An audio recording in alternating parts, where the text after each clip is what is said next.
So I've seen some friendships form that have lasted past camp into the school year. A lot of social media exchanges, which is really good. I've seen some employment opportunities. For example, we were at a YMCA and they were like, oh, we need people that want to do this sort of stuff. And I had a bunch of athletic students with me and they were like, oh, I could work here. I know how to work the weight machines.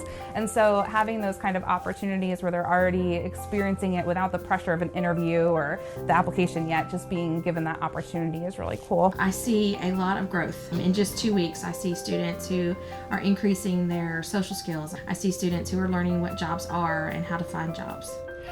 The camps were awesome. I had the privilege of working with the college-going kids. I was pleasantly surprised that the students wanted to work through breaks. They wanted to skip some field trips. They felt like if we stayed on campus and didn't take as many breaks, we could get more into the college-going curriculum, which is what they all wanted to do.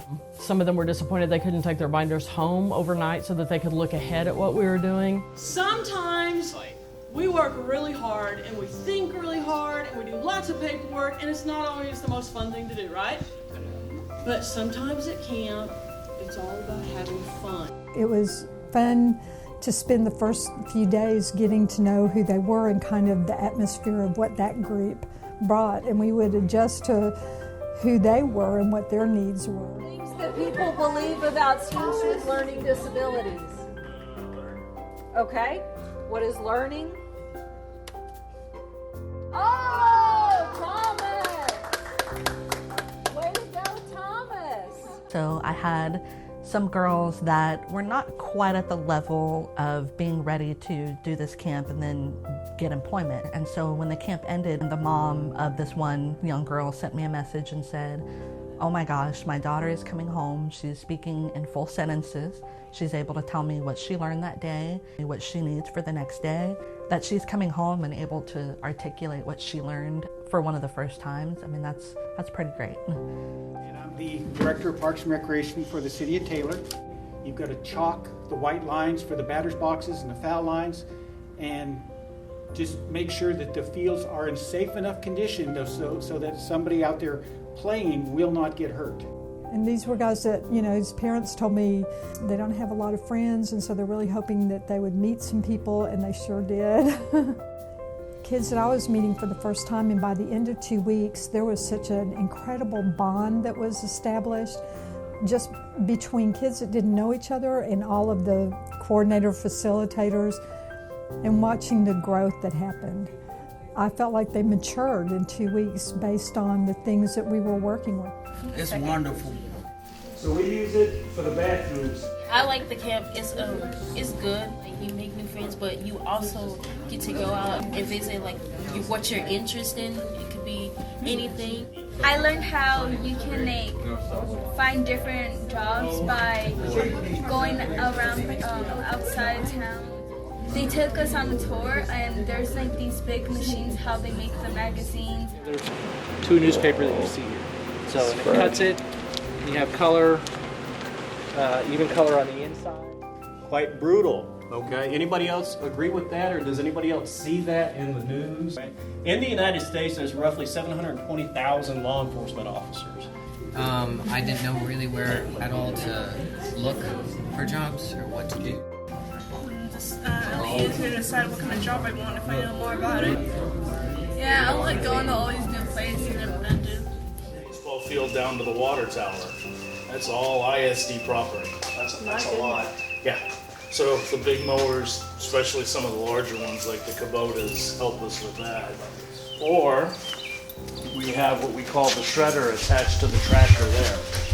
I love it. It's really great to work with a group of kiddos than I do on a daily basis in a more laid-back setting, and really work on what they want to do. You know, it's not all about, like in school, everybody kind of has to do the same thing. We're here solely based on their interests and needs, and teaching them how to advocate for themselves and learn about jobs that could potentially, you know, work out for them in the future.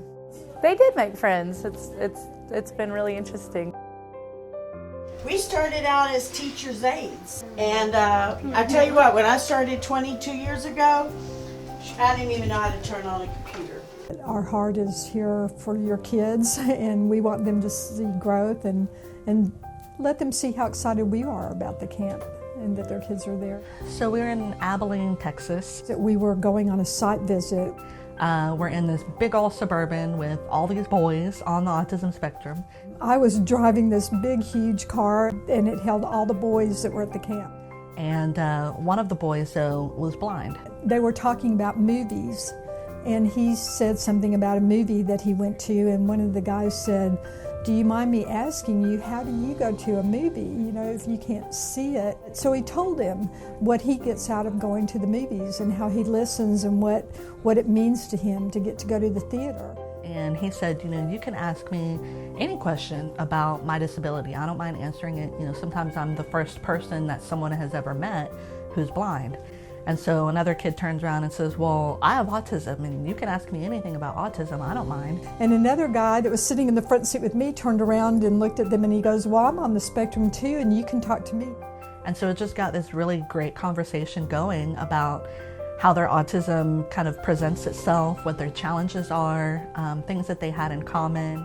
I was driving and had tears coming down my face because I thought this never would have happened without the camp. They wouldn't have met each other and had that open conversation and felt so safe talking to each other about it. It was really sweet. One of my favorite things at camp is when the kids have an aha moment, meaning all of a sudden the pieces align and they realize why we're doing something or why something means something. And that's just such a great moment for a student to have that realization of, I'm actually in charge of this and I know what I'm doing and I know that I need to advocate for myself and ask for something that is truly going to be beneficial. One of our great success stories was one individual who came to camp. He was really nervous the first day. He didn't see how he fit in. A lot of the other students that were at the camp seemed to have different disabilities than him, and so he was very nervous about sticking out with others, not really finding a place. Well, through the camps, he became a mentor to a lot of the students, and he was great at filling out job applications and really showed a lot of advanced employment knowledge. When we would go out to do site visits, he would ask for job applications. Where our other students are a little bit more timid and they're just listening, he would actually ask for the job application. He would come back, fill it out, and then ask us to take him and turn in the job application, which was kind of new for us because we've never had anybody who was that excited about finding a job just within our first 2 weeks of camp. The automotive place actually hired him with a job application that he put in. And so now he's doing oil changes and helping change tires. He is in love with it. He's just excited every day to go to work. And so our camp acted as a catalyst to really push him towards finding the job that he really wanted. One of the kids in the camp, the last camp I did, had a birthday party. She was turning 19, and it was planned by her parents before camp started. But at the end of the first week, she went back to her parents and told them that she had new friends that she wanted to invite to her birthday party. And so a bunch of the kids from the camp ended up going to her birthday party on their own because they had made new friends. The hotel that we stayed at in Abilene, the manager of the hotel was incredible and really built the kids up. And this was someone they didn't know who was telling them, like, I see these gifts in you and I see that you're going to be able to do things in life and you're here for the right reasons and you're doing the right things. And he gave them 3 things that he wanted from any employee. That you needed to be flexible, that you needed to be kind, and that you needed to have a good attitude. And he said, I don't really care what job you're doing. Those are 3 things that all of you need to carry with you in whatever you do. And just a lot of really incredible people that were dedicated to helping our kids find what they love to do. And for me, that was like, there are good people in the world that want to see others succeed. Sorry. It was awesome. I know because of feedback that I got from some of the kids I worked with that there were some life-changing things that happened in these camps this summer. But now I'm going to cry. I'm sorry. I got so much out of it from them because they were amazing people. And so, well, they have my heart.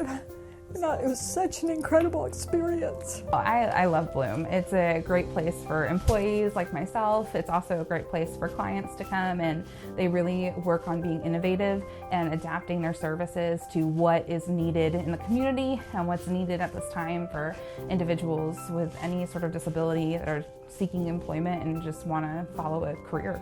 I think everyone's just really positive and welcoming, and I think that's really important.